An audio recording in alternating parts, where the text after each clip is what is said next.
Good morning to all. Today we discussed about the second category of research design. The second category is descriptive research design. The descriptive research design is we are already studied. The descriptive research design is the fact-finding investigation and it is also the simplest type of research. Descriptive research design എന്ന് പറഞ്ഞിട്ടുണ്ടെങ്കിൽ ഒരു fact finding investigation ആണ്. അതായത് എന്താണ് അതിൻ്റെ fact, എന്താണ് അതിൻ്റെ correctness എന്നുള്ളത് നമ്മൾ ഫൈൻഡ് ചെയ്യാനായിട്ട് നമ്മൾ നടത്തുന്ന ഇൻവെസ്റ്റിഗേഷനെ പറയുന്നതാണ് ഡിസ്ക്രിപ്റ്റീവ് റിസർച്ച് ഡിസൈൻ അല്ലെങ്കിൽ ഡിസ്ക്രിപ്റ്റീവ് റിസർച്ച് എന്ന്. ഇതെന്ന് പറഞ്ഞിട്ടുണ്ടെങ്കിൽ നമ്മുടെ റിസർച്ചിൽ ഏറ്റവും സിംപ്ലസ്റ്റ് ടൈപ്പായിട്ടുള്ള ഒരു ഇൻവെസ്റ്റിഗേഷനാണ്. അതേപോലെ തന്നെ ഇതിന് നമ്മൾ എന്തിനാണ് യൂസ് ചെയ്യുന്നത് വെച്ചിട്ടുണ്ടെങ്കിൽ describe the characteristics or features of the population being studied.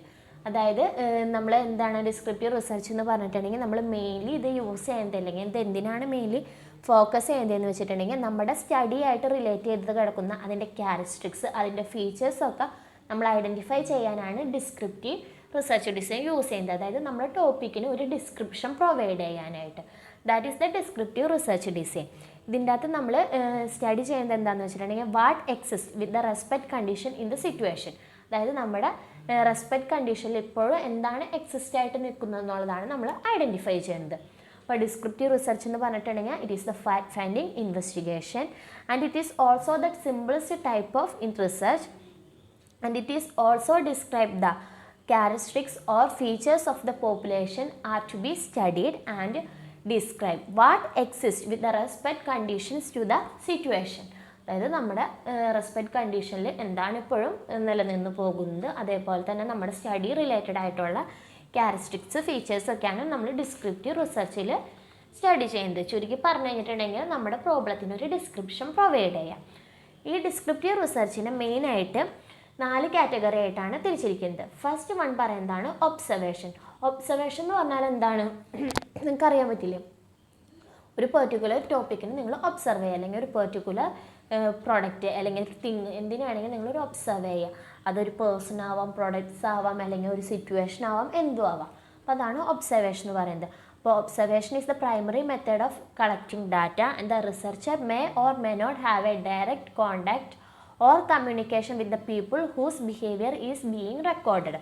അതായത് വരെ നമ്മൾ ആരുടെ ബിഹേവിയർ ആണോ റെക്കോർഡ് ചെയ്യാൻ ഉദ്ദേശിക്കുന്നത്, അല്ലെങ്കിൽ ആരുടെ ബിഹേവിയർ ആണോ നമ്മൾ ചെക്ക് ചെയ്യാൻ ഉദ്ദേശിക്കുന്നത്, അവരായിട്ട് ഒന്നില്ലെങ്കിൽ നമുക്ക് ഒരു ഡയറക്റ്റ് കോണ്ടാക്റ്റ് ഉണ്ടാവാം, അല്ലെങ്കിൽ ഡയറക്റ്റ് ഒരു കമ്മ്യൂണിക്കേഷൻ ഉണ്ടാവാം, അല്ലെങ്കിൽ അതേപോലെ തന്നെ ഇതാണ് റിസർച്ച് ഡിസൈനിൽ ഒബ്സർവേഷനിൽ പറയുന്നത്. ഒബ്സർവേഷൻ എന്ന് പറഞ്ഞിട്ടുണ്ടെങ്കിൽ ഒരു പെർട്ടിക്കുലർ ടോപ്പിക്ക് നമ്മൾ സ്റ്റഡി ചെയ്യുക, അതാണ് പറയുന്നത് ഒബ്സർവേഷൻ. അതായത് ഡയറക്റ്റ് സ്റ്റഡി ഓർ ഇൻഡയറക്റ്റ് ആവാം, അതാണ് ഒബ്സർവേഷനിൽ പറയുന്നത്.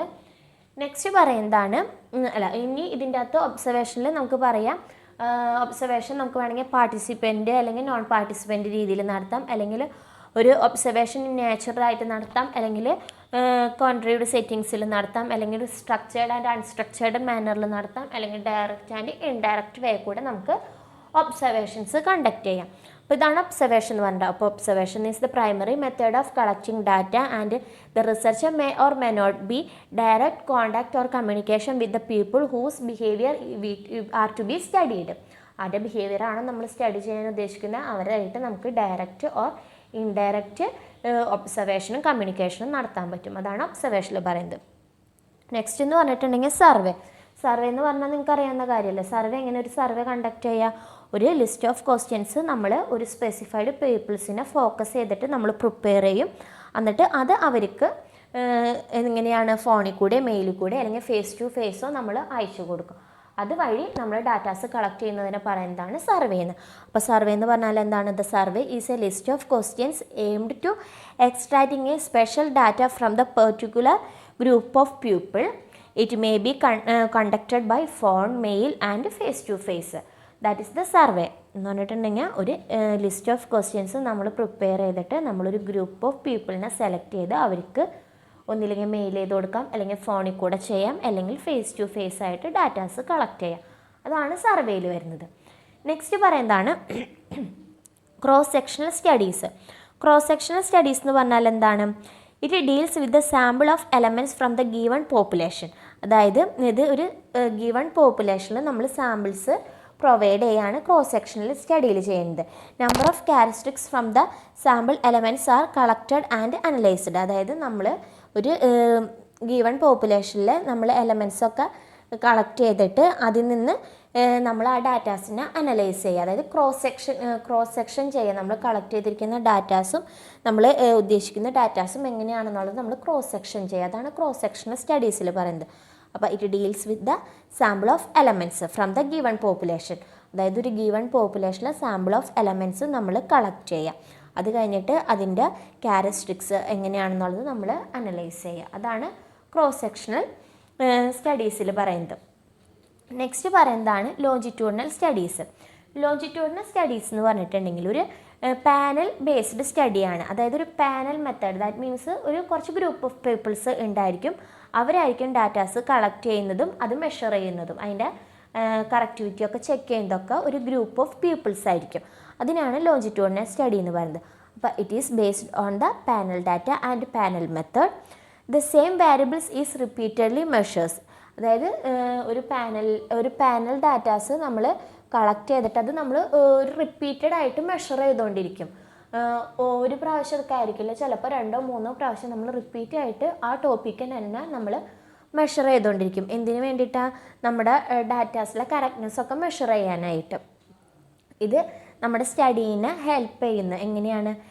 ഒരു പെർട്ടിക്കുലർ ആ ടോപ്പിക്കിൻ്റെ പെർട്ടിക്കുലർ ബിഹേവിയർ ഒരു പെർട്ടിക്കുലർ ടൈമിൽ എങ്ങനെയാണെന്നുള്ളത് ഐഡൻറ്റിഫൈ ചെയ്യാൻ അല്ലെങ്കിൽ സ്റ്റഡി ചെയ്യാനായിട്ട് ഹെൽപ്പ് ചെയ്യും. അപ്പോൾ longitudinal study is the panel data and panel മെത്തേഡാണ്. The same variables is repeatedly measured.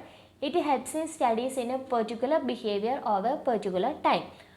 അതാണ് പറയുന്നത്. ഒരു പെർട്ടിക്കുലർ ടൈമിൽ ഒരു പെർട്ടിക്കുലർ പേഴ്സൻ്റെ ബിഹേവിയർ നമ്മൾ സ്റ്റഡി ചെയ്തുകൊണ്ടിരിക്കും. നമുക്ക് ആ ഡാറ്റാസിലെ കറക്റ്റ്നെസ്സൊക്കെ മെഷർ ചെയ്യാനായിട്ട്. അപ്പോൾ അതാണ് ലോജിറ്റ്യൂഡിനൽ സ്റ്റഡീസിൽ പറയുന്നത്. അപ്പോൾ ടൈപ്സ് ഓഫ് റിസർച്ച് ഡിസൈനിൽ വരുന്ന സെക്കൻഡ് കാറ്റഗറിയാണ് descriptive research design. Descriptive research ഡിസൈനിൽ നമ്മൾ വീണ്ടും 4 ക്ലാസിഫൈ ചെയ്തിട്ടുണ്ട്. അതിൻ്റെ അകത്ത് ഫസ്റ്റ് വൺ പറയുന്നത് observation, second is survey, fourth is cross sectional and fifth is longitudinal studies. Next research ഡിസൈനിൻ്റെ തേർഡ് കാറ്റഗറി ആയിട്ടുള്ള എക്സ്പെരിമെൻ്റൽ ഡിസൈൻ ആണ് പറയുന്നത്. എക്സ്പെരിമെൻ്റൽ ഡിസൈൻ എന്ന് പറഞ്ഞിട്ടുണ്ടെങ്കിൽ it is the method used to establish the cause and effect relationship between 2 variables or among a group of variables. ഇതിൻ്റെ അകത്ത് പറയുന്നതെന്ന് പറഞ്ഞിട്ടുണ്ടെങ്കിൽ ഈ മെത്തേഡിൽ നമ്മൾ മെയിൻലി ഫോക്കസ് ചെയ്യുന്നത് അല്ലെങ്കിൽ എസ്റ്റാബ്ലിഷ് ചെയ്യണത് കോസ് ആൻഡ് ഇഫക്റ്റ് റിലേഷൻഷിപ്പാണ്. 2 അതിലധികമോ അല്ലെങ്കിൽ ഗ്രൂപ്പ് ഓഫ് വേരിയബിൾസ് ആണ് നമ്മൾ ഇതിൻ്റെ അകത്ത് എസ്റ്റാബ്ലിഷ് ചെയ്യുന്നത്. അപ്പോൾ എക്സ്പെരിമെൻ്റൽ ഡിസൈനിൽ നമ്മൾ മെയിനായിട്ട് കോസ് ചെയ്യുന്നത് cos and effect relationship between 2 or more variables ആണ് നമ്മൾ മെയിൻലി ചെക്ക് ചെയ്യുന്നത്. പിന്നെ ഇത് നമ്മൾ പറയുന്ന വേറൊരു പേരാണ് ട്രൂ എക്സ്പെരിമെൻറ്റേഷൻ. True experimentation. ഇത് നമ്മൾ മെയിൻലി വൈഡ്ലി യൂസ് ചെയ്യുന്നത് സൈക്കോളജി, ക്രിമിനൽ ജസ്റ്റിസ്, ജേർണലിസം എന്നൊക്കെയുള്ള ഫീൽഡിലാണ് നമ്മൾ മെയിൻലി എക്സ്പെരിമെൻ്റൽ ഡിസൈൻ യൂസ് ചെയ്യുന്നത്. അതായത് എക്സ്പെരിമെൻ്റ് വഴി നമുക്ക് ആൻസർ പ്രൊവൈഡ് ചെയ്യുന്ന ഫീൽഡുകളിലാണ് നമ്മൾ മെയിൻലി എക്സ്പെരിമെൻ്റൽ ഡിസൈൻ ഫോക്കസ് ചെയ്യുന്നത്. അപ്പോൾ ഒന്നും കൂടി പറയാം. എക്സ്പെരിമെൻ്റൽ ഡിസൈൻ എന്ന് പറഞ്ഞിട്ടുണ്ടെങ്കിൽ it is a method used to establish the cause and effect relationship between 2 variables or among a group of variables and it is also called a true experimentation. It is widely used in psychology, criminal justice and journalism. അപ്പോൾ ഇതാണ് experimental design പറയുന്നത്. ഈ experimental ഡിസൈനിൽ വരുന്ന 3 variables ആണ് dependent variable, independent variable and extraneous variables. Experimental ഡിസൈനിൽ വരുന്ന 3 variables ആണ് ഡിപ്പെൻഡൻറ്റ് വേരിയബിൾ. ഡിപ്പെൻഡൻറ്റ് വേരിയബിൾ എന്ന് പറഞ്ഞാൽ എന്താണ്? 1 variable depends upon A other variable. ഒരു വേരിയബിൾ വേറൊരു വേരിയബിളിന് ഡിപ്പെൻഡ് ചെയ്ത് നിൽക്കുന്നതാണെങ്കിൽ അതിനെ പറയുന്നതാണ് ഡിപ്പെൻഡൻറ്റ് വേരിയബിൾ. ഇൻഡിപെൻഡൻറ്റ് വേരിയബിൾ എന്ന് പറഞ്ഞാൽ എന്താണ്? The variable does not depends upon a other variable is called independent variable. അതായത് ഒരു വേരിയബിൾ വേറൊരു വേരിയബിളിനെ ഡിപ്പെൻഡ് ചെയ്യുന്നില്ല എന്നുണ്ടെങ്കിൽ അതിനെ പറയുന്നതാണ് ഇൻഡിപെൻഡൻറ്റ് വേരിയബിൾ. നെക്സ്റ്റ് എന്ന് പറഞ്ഞിട്ടുണ്ടെങ്കിൽ extraneous variable. Extraneous variables are all variables which are not independent variable but could affect the result of the experiment. എന്ന് പറഞ്ഞിട്ടുണ്ടെങ്കിൽ ഇതെല്ലാം എക്സ്ട്രാനിയസ് എന്ന് പറഞ്ഞാൽ എല്ലാ വേരിയബിൾസും വരും. ഇത് which are not dependent variables but it could affect the result of the experiment. ഇത് ഇൻഡിപെൻഡൻറ്റ് വേരിയബിൾ ആയിരിക്കില്ല, പക്ഷേ നമ്മുടെ എക്സ്പെരിമെൻറ്റിൻ്റെ റിസൾട്ടിനെ അഫക്റ്റ് ചെയ്യുന്ന ഒന്നായിരിക്കും എക്സ്ട്രാനിയസ് വേരിയബിൾ. അപ്പോൾ extraneous variables are all variables which are not independent variable but it could affect the result of experiment. ഇത് നമ്മുടെ എക്സ്പെരിമെൻറ്റിൻ്റെ റിസൾട്ടിനെ അഫക്റ്റ് ചെയ്യും. അപ്പോൾ ഇതാണ് എക്സ്ട്രാനിയസ് വേരിയബിൾ പറയുന്നത്. നെക്സ്റ്റ് പറയുന്നത് ഗോൾ ഓഫ് എക്സ്പെരിമെൻ്റ് ആണ്. നെക്സ്റ്റ് പറയുന്നതാണ് goal of experiment. Goal of എക്സ്പെരിമെൻറ്റിൽ രണ്ട് ടോപ്പിക്സ് ആണ് വരുന്നത്, internal validity and external validity.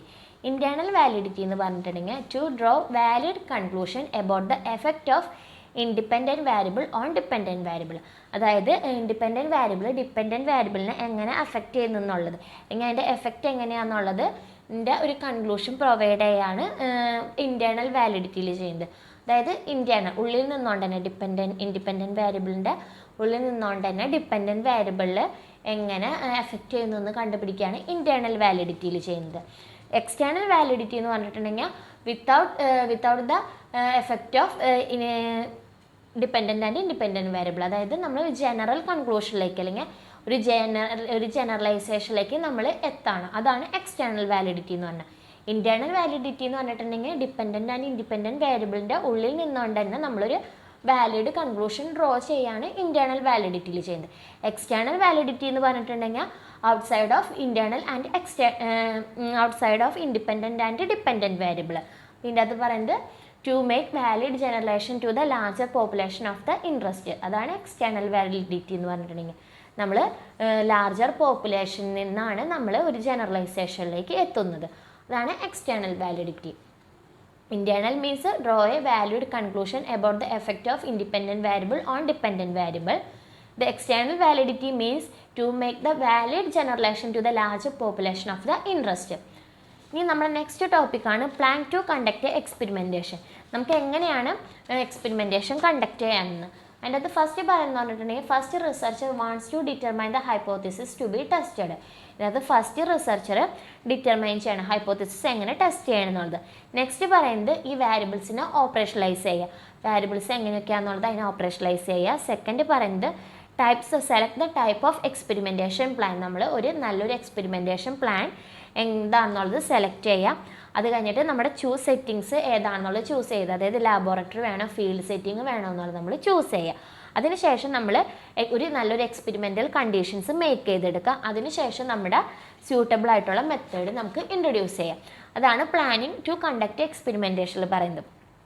First പറയുന്നത് ഹൈപ്പോത്തസിസ് ഡിറ്റർമൈൻ ചെയ്യുക, ടെസ്റ്റ് ചെയ്യാനുള്ള ഹൈപ്പോത്തസിസ് ഡിറ്റർമൈൻ ചെയ്യുക. അത് കഴിഞ്ഞിട്ട് അതിൻ്റെ വാരിയബിൾസിനെ ഓപ്പറേഷണലൈസ് ചെയ്യുക.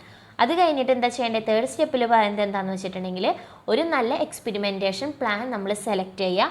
അതിന് കഴിഞ്ഞിട്ട് നമ്മുടെ ചൂസ് ചെയ്യുക ഏത് സെറ്റിങ്സ് വേണം. ദാറ്റ് മീൻസ് എക്സ്പ്ലോറേറ്ററി വേണോ അല്ല ലാബോറട്ടറി വേണോ അല്ലെങ്കിൽ ഫീൽഡ് സെറ്റിംഗ് വേണോ എന്നുള്ളത് ചൂസ് ചെയ്യുക. അതിനുശേഷം നമ്മുടെ എക്സ്പെരിമെൻ്റൽ കണ്ടീഷൻസ് മേക്ക് ചെയ്യുക. അതിനുശേഷം നമുക്ക് ഏതാണോ സ്യൂട്ടബിൾ മെത്തേഡ്സ് എന്നുള്ളത് ഇൻട്രൊഡ്യൂസ് ചെയ്യുക. These are the planning to conduct the experimentation. Next പറയുന്നത് അഡ്വാൻറ്റേജസ് ആണ്, അഡ്വാൻറ്റേജസ് ഓഫ് എക്സ്പെരിമെൻറ്റേഷൻ. നെക്സ്റ്റ് നമ്മൾ നോക്കുന്നത് എക്സ്പെരിമെൻറ്റിൻ്റെ അഡ്വാൻറ്റേജസ് എന്തൊക്കെയാണെന്നുള്ളതാണ്. ഫസ്റ്റ് അഡ്വാൻറ്റേജസ് പറയുന്നത് എന്താണെന്ന് വെച്ചിട്ടുണ്ടെങ്കിൽ it determine the casual relationship between the variables is more compared with other variables. അതായത് അതർ വാരിയബിൾസിനെ വെച്ച് നോക്കുമ്പോൾ നമുക്ക് വാരിയബിൾസിൻ്റെ കാഷ്വൽ റിലേഷൻഷിപ്പ് എന്താണെന്ന് ഡിറ്റർമൈൻ ചെയ്യാനായിട്ട് എക്സ്പെരിമെൻ്റൽ ഡിസൈൻ വഴി പറ്റും. അതായത് it helps to determine the casual relationship. And next advantages is human errors can be reduced.